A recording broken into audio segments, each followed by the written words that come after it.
Hi guys. I mean, Infernal Hails. This is Kevin the Full Metal Ginger, and in case you haven't noticed, I'm being really posery today.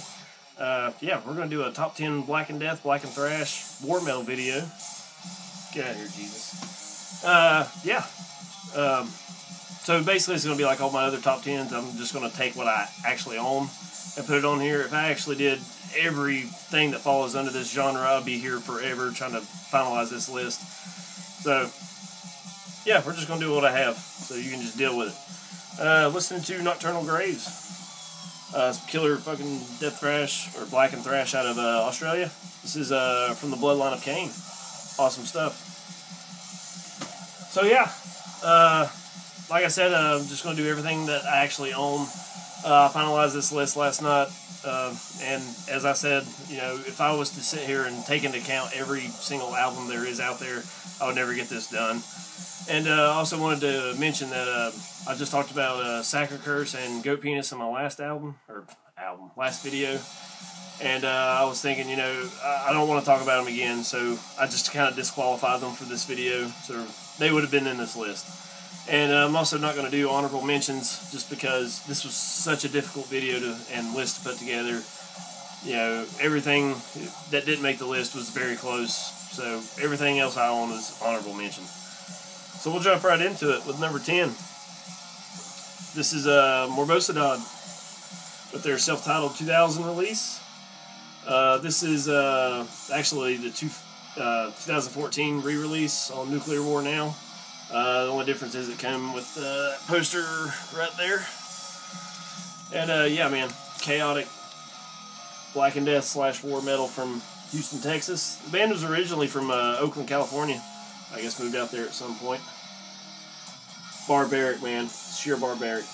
I've got my list up here, so if you see me looking up there, I'm just trying to keep track of where I am, so bear with me. Yeah. Just comes on black vinyl. We've got the Bastille side and the Morboso metal side. The last few tracks on here are actually, I believe, demos. It's all bonus tracks. It didn't originally come this way. Let's see. Yeah, the last 4 songs on here are bonus tracks, and I think they are demos. I don't remember, but yeah, man. Really cool stuff, really barbaric, as everything on here will be. And despite my lack of editing, I will try to describe this, even though nothing I'm going to show you is really going to differentiate very much. So if I don't really go into detail about it, that's why. That was Morbosidad at number 10. It was such a hard list to put together, guys, so sorry. Next up, at number 9, we have Sarcophaga, Enri. I know a lot of people want to put them in the sheer black metal category, but I don't, because they have a lot of thrash elements to it. Though it did really influence a lot of things that black metal does, but it's also been the same with this category. Don't know what type of release this is, or I mean what year this particular one came out. This is originally came out in 1987, so it's by far the oldest release we have on this countdown. But I mean, you guys should know this one. This is all-time classic. Beautiful music. What can I say? If you don't have this, go check it out. And I will have links in the description for all these albums. But yeah, I mean, just really groove-laden, but really dark and evil at the same time. So, we're both Sarcophaga, Enri, number 9. And that's what I love about this. This is definitely my favorite genre of metal. Just you combine the intensity and the barbarity of death metal with the evil and unholiness of black metal. So I mean, this is. People can say what they want about black metal and death metal. This, to me, is the most extreme genre, for sure. Moving on to number 8, we got some Blackened Thrash. It's Gospel of the Horns, A Call to Arms. I don't hear a lot of people talking about this, but it's really easy to get into. Really awesome stuff. Band is from Australia. This is originally released in 2002, I do believe. And they do have a few more other albums out. This is the one I really love the most. Especially Absolute Power and Chaos Bringer. Man, this stuff is super intense, but it doesn't sacrifice in groove. It's very easy to get into. You need it. You really need it. And I picked the worst camera angle for these fucking CDs, I tell you that much. There's Gospel of the Horns, a call to arms. Next. The latest full length from this band, and the band that everyone should know, and this is absolute barbaric blasphemy right here. Just sheer chaos in every regard. Everyone should know this band too. This is their 2010 release. This is Black Witchery, Inferno of Sacred Destruction. The last full length that featured Tragenda, unfortunately. This one actually comes with a bonus DVD, live in Helsinki. And it's very well shot, very well mixed with the music, very well recorded. So I'm really glad to put that in there. I hate, sometimes it works out when you have a low quality video, but this one definitely pays off. You hear everything so clear, but it still maintains its intensity in all regards. Just a sheer chaotic fucking beast of an album. And I need the rest of their shit. Satanic Upheaval of Might for sure. And I would love to pick up their demos. The only other release I have from them is the split they did, Holocaustic Death March. If I remember right, with Revenge. There's Black Witchery at number, what? 7. This next one is an, excuse me, an album I talk about all the fucking time. And I would love to have, this is one of the albums I would love to have everything, have this album on every format. I just have it on CD. But I have a sticker and I have a shirt, so I'm going to pick it up eventually on cassette and vinyl. This is Abysmal Lord, Disciples of the Inferno. And New Orleans puts out some good music. This is a recent album which speaks to how well I think of it. It's not that old. This came out 2015. Sorry. But, I mean, what more can you say? They've got the look, they've got the vibe, they've got the feel. And I'm trying to put my finger on what it is I like about this album so much more. And I really think the vibe of it, the look of it, it's just very ominous, very simple, and very inviting to join in the bowels of hell. But, I mean, awesome fucking tracks. Sabbath, Golgotha Crucifixion, Black Liturgy, Sermon of Fire. You cannot go wrong with this album, and I highly encourage every one of you who do not have this to go get this, because this is amazing. So there is Abysmal Lord, Disciples of the Inferno, at number 6. Alright, back to vinyl. This is one that eluded me for several years, and I'm just very happy to have it. I still need their other release. I'll eventually pick that up. But yeah, these were just, I think Hell's Headbangers just got them back in stock not that long ago, and I was like not missing it again. I believe this is the Iron Bonehead version though. But anyway, this is Bastille Warlust.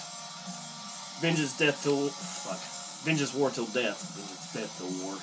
Dumbass. Originally came out in 1994. Yeah. And this is some amazing fucking shit, dudes. Got the poster hanging there. I know the glare is screwing that all up. But yeah, man, KK War Sluts, original band. Can't beat it. Comes with a inner sheet here, which is really nice. It's got lyrics on one side, and you've got just like excerpts from an interview with KK on the other. So it's really fun to read while you're sitting here jamming this shit. Again, barbaric, holocaustic, evil right here. And I need their other album, which for whatever reason I cannot remember the goddamn name of. Somebody put that in the comments so I don't feel so stupid. I already feel stupid, but yeah. Anyway, there's that Bastille Warlust, Vengeance War Till Death. And number, what? 5. And here's where it got really complicated, because I switch these two back and forth quite often. We've got some more Blackened Thrash, Blackened Death here. It kind of differentiates. But, yeah, this is very hard between 5 and 6 where to put these two. But I went ahead and put this at 5. Oh, well. Here is... No, wait. What? I put this at 4. I'm sorry. Here's Destroyer 666, Unchain the Wolves. And, yeah, you guys can say what you want. I've heard people say they hate Destroyer, and I've heard people say they love Destroyer, but after hearing Satan's Hammer, man, I was fucking hooked.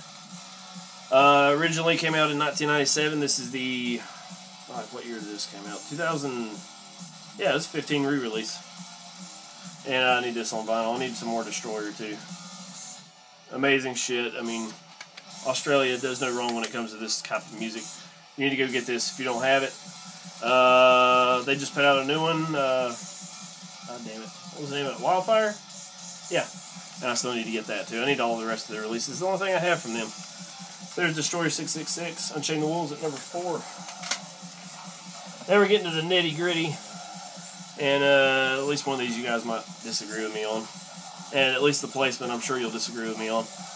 Goddamn. One that influenced everybody in this genre just about, if not everyone. And it probably should be higher, but I only put it at number 3, so you guys can sue me over that. This one is Blasphemy, Fallen Angel of Doom. What more needs to be said about this band, man? So influential. Western Canada. God damn, this lighting is horrible. There we go. You can kind of see it.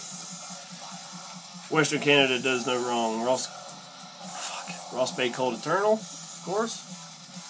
And I want to say this had some notes to it. No, this might be in a...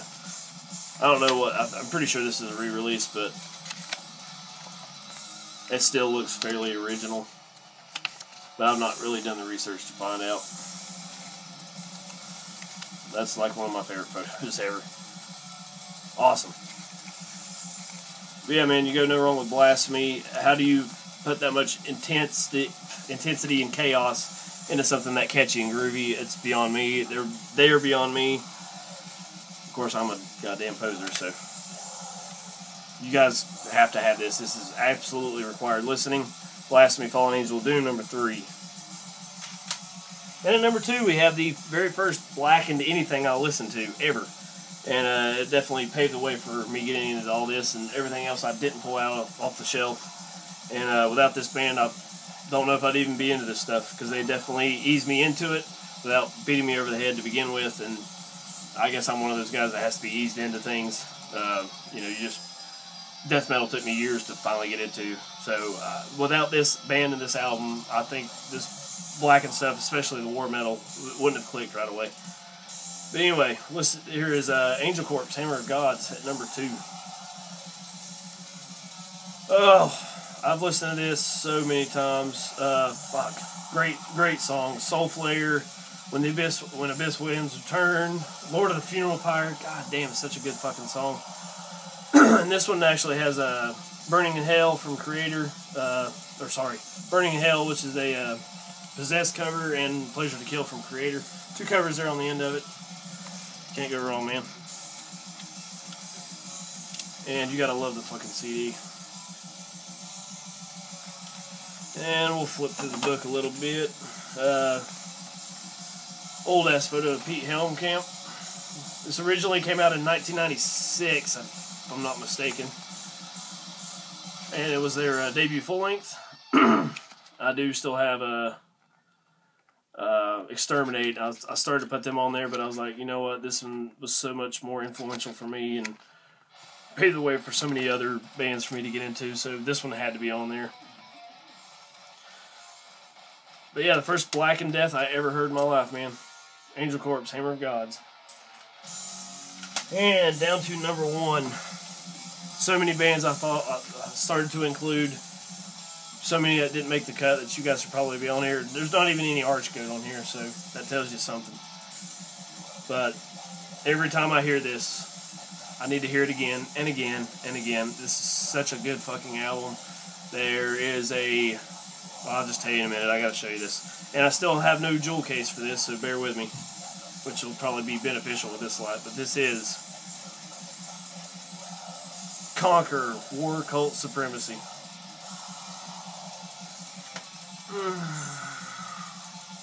Love this album. Right after Christmas, I found Nuclear War Now had a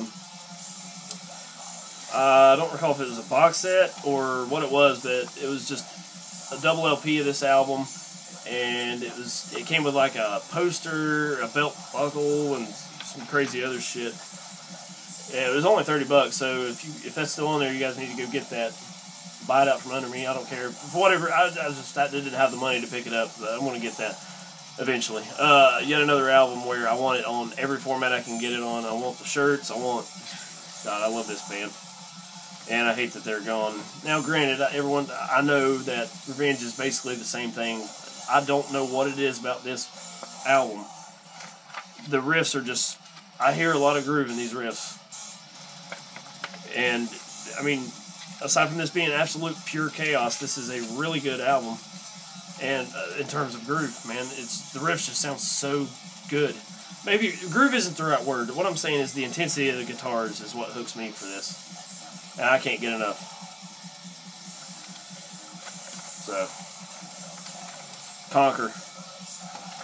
My favorite and probably the best of all time, in my opinion. You guys can say whatever you want, blasphemy, anything. And please feel free. That's my list. Yeah, feel free to argue with me, to tell me I'm wrong. I don't care. I would love to hear your opinions. And again, as I said, this is only the stuff I have. I could have put plenty of other things on here, but it was going to take too long to get this video out if I didn't just stick with what I actually own. So, yeah, that's my list. Feel free to argue with me in the comments. I'll leave links in the description for all these bands and all these albums. And I really appreciate you guys. I want to go wash this crap off my face. I'm tired of looking stupid. So do send me those likes, send me those comments, subscribe if you haven't, and keep supporting extreme fucking metal.